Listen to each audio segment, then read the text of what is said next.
Everyone, welcome back to Photo Notes. My name is Tony Colangelo, and as always, I'm here with my good friend Wayne Capilli. How you doing, Wayne?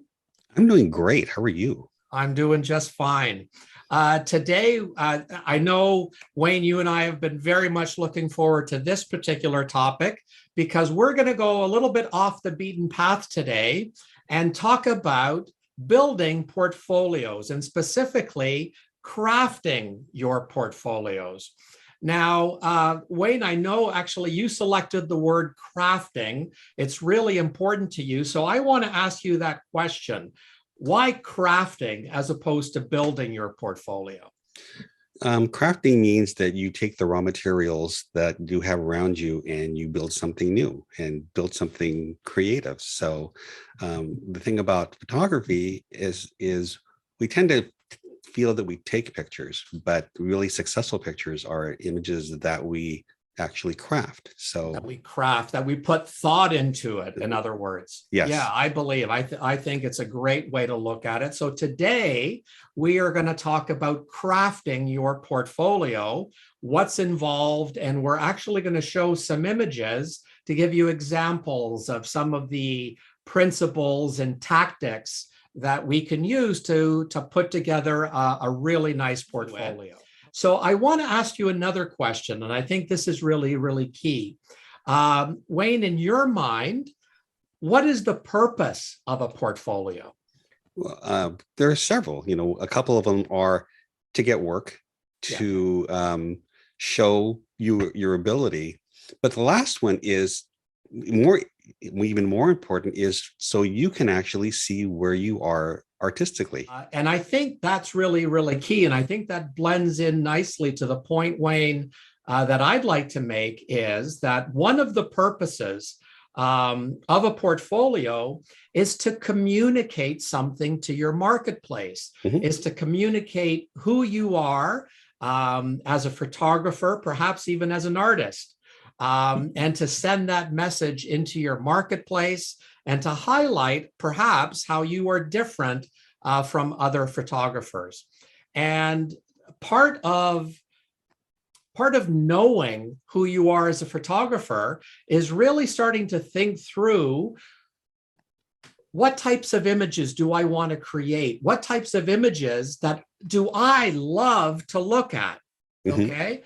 So, and that's really, we start thinking about building one's own style as a photographer. So, do you want your style to be along the lines of something like the work of Brandon Barrett, a great Canadian photographer, I'm proud to say, Wayne? Brandon is known as a tremendous photographer all around, architectural, residential, but he's particularly known for shooting hotels and resorts, hospitality type work. And in his style, he focuses on really high contrast, vibrant colors, lots of texture. So is this the type of work that you want to be known for? Or do you want to be known for dark and moody? Here we have one of my favorite photographers, Kenjar. He does obviously a lot of different types of images, but I think his work that really that I find compelling is his dark and moody stuff.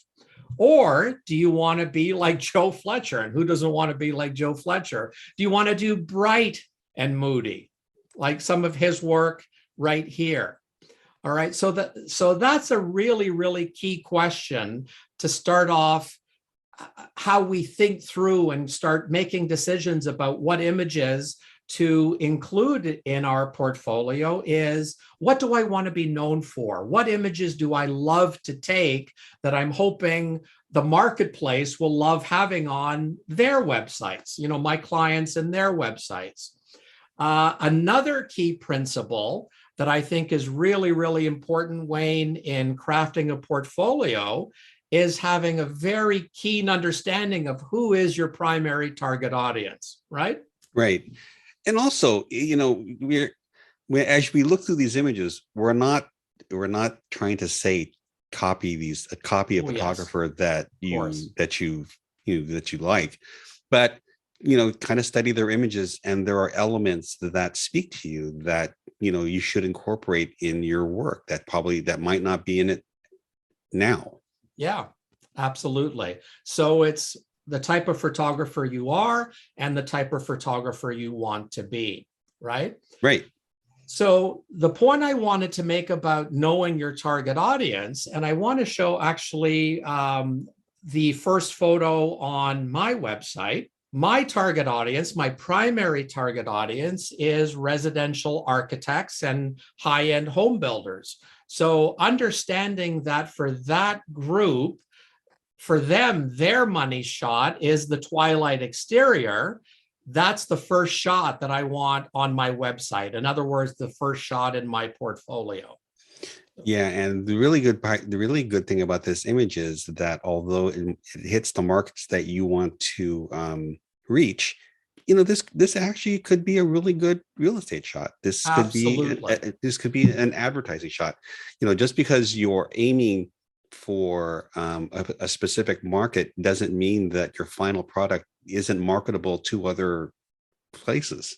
Right. Wayne, what I'd like to do now for our viewers is to paint a picture of the actual mechanics of how do we decide what photos to incorporate in our portfolio. Now, as I've just said, my primary target audience is residential architects and high-end home builders. Okay. So Wayne, here we have 5 shots of newly built or renovated master en suites. And, given that my target audience is an architect, I'm wanting to incorporate those factors that are important to an architect. And my understanding of what's important to an architect, one is, where is the light coming from? Because that's a key design principle for them. And 2, what are some of the building materials that are being used? And what are some of the decisions being made by the architect related to the materials, related to where the light is coming from? All right. Mm-hmm. So here in these 5 images, I think this one here satisfies those requirements. We have clear directionality of light. We see some very interesting materials choices. We have concrete floors. We have a marble wall. We have wood on the exterior. And we have a very interesting design choice here with this extra large skylight. Right. I think this one, for the same reason, actually, these 2 fit the bill as well. Okay. Mm-hmm. So we have these 2 photos up here now. So how do I select between the 2? Well, let me ask you, Wayne, given my parameters of my target audience and the importance of directionality of light, what do you think? Given your awareness of what is inside my head to select an image for a portfolio, which one would you select on my behalf, do you think?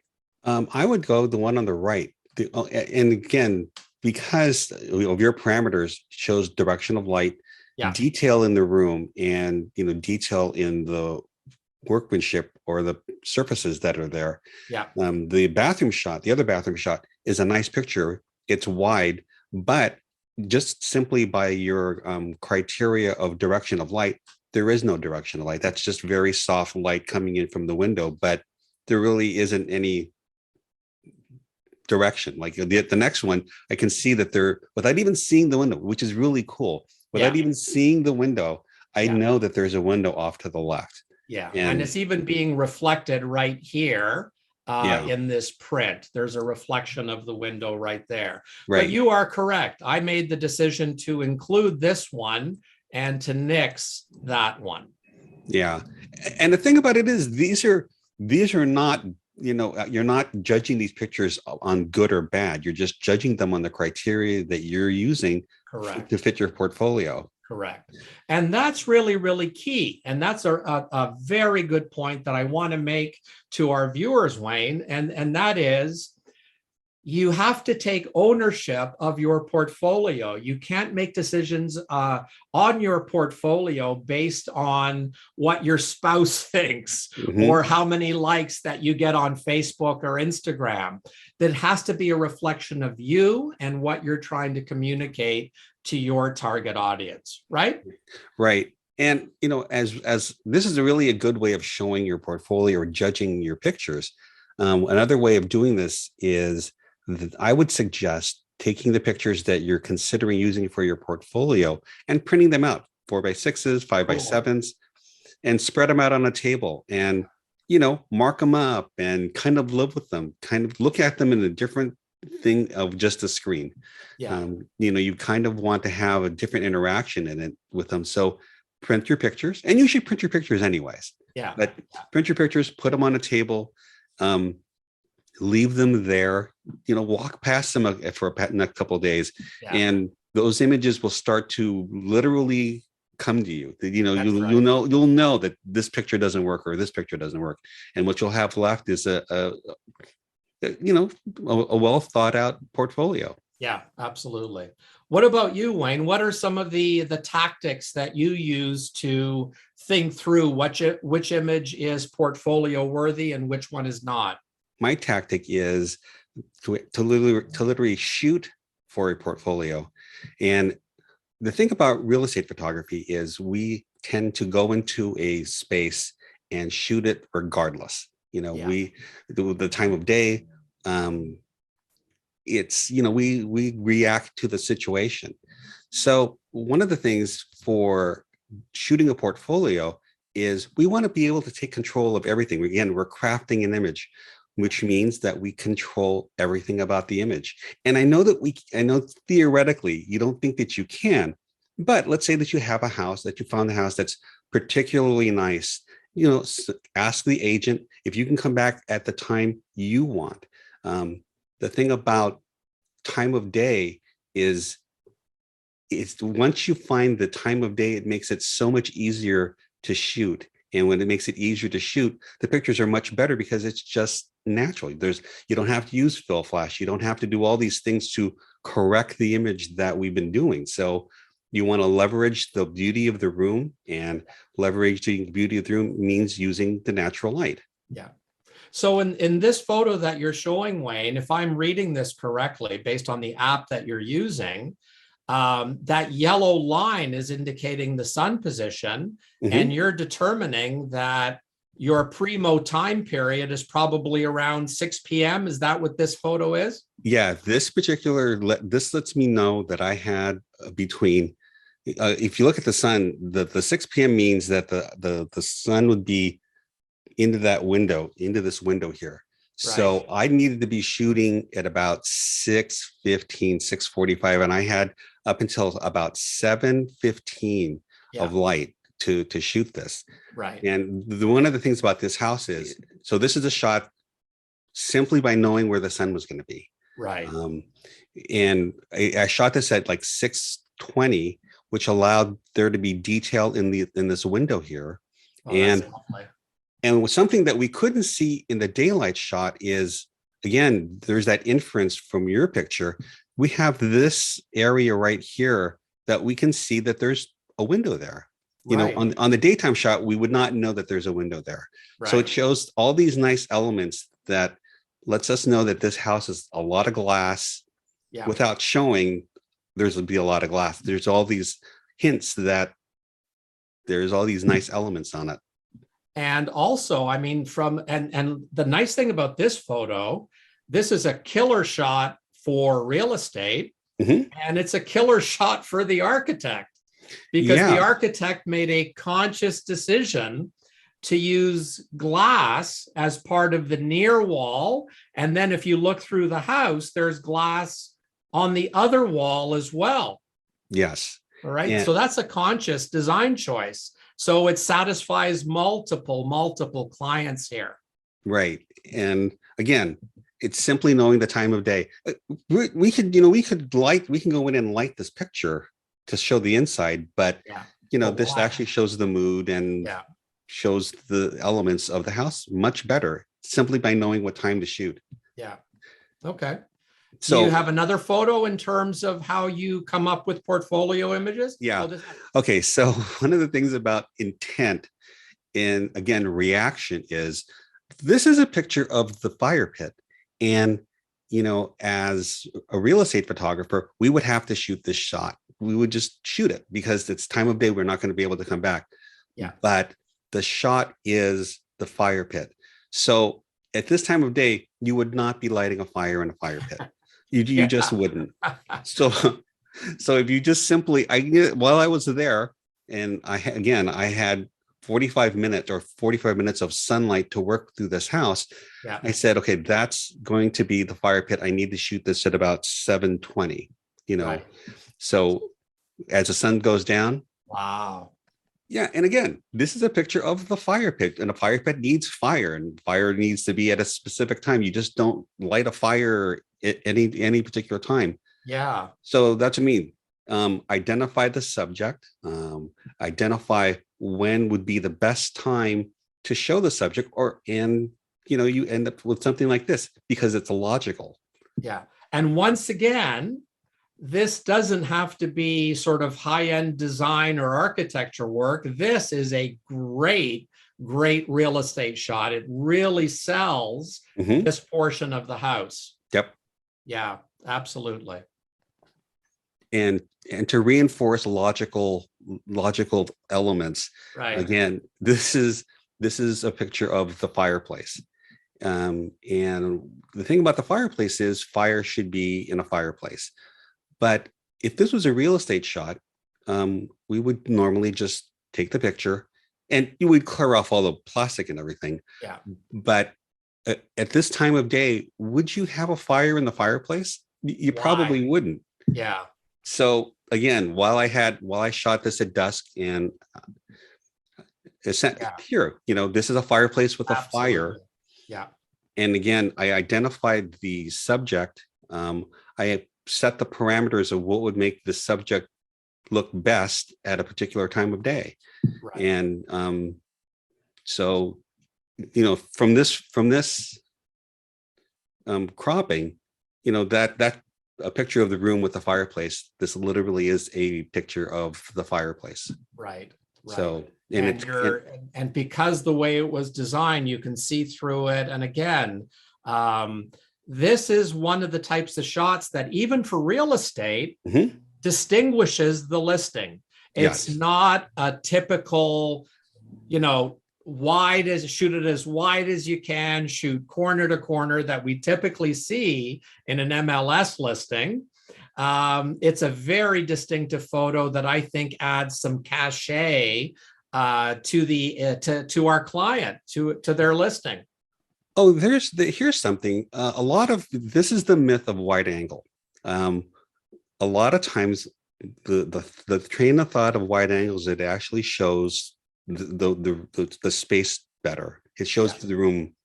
What happens is with a wide angle lens, the background goes away much further, much more quickly.